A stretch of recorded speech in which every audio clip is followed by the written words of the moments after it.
come to Macedonia and help us. To Paul, there was no doubt about it. He was called by God to go to the gateway of Europe, as recorded in the 16th chapter of the book of Acts.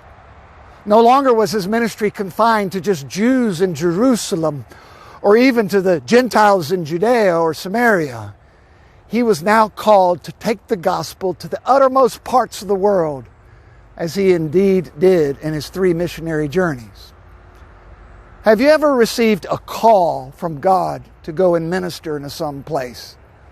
I remember way back in 1975 when my dad said he was called to take his family for a sabbatical year from seminary to go to Ghana in Africa so that he could teach preaching to Africans, training for the ministry. It was the greatest year of my life. Later in life, when I myself would become a minister and especially a youth pastor, over the years I organized some 22 different mission trips, both here in the States and overseas. Each trip had its own rewards and its own challenges. And for each trip, our mission was to help people in need. However, one nugget of truth that I always discovered so clearly, time and time again, was that I received as much, if not more, than I gave on each trip. And I think Paul discovered the same thing.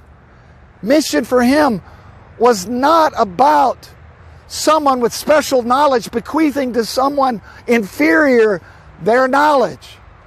It's about being in partnership with the gospel and both giving and receiving. As Paul said to the church in Philippi, mission is a two-way street. My friends, in the coming days, I invite you to go somewhere different. And not just as a tourist, but go as a servant, one willing to both give and receive. Go on a mission trip with your church. It may change your life, as many of my trips changed me. I invite you to worship with us here at Bellevue Presbyterian Church in the heart of Nashville every Sunday morning at 10:30 in person or on Facebook Live. This has been another 2-minute takeaway with Pastor Scott.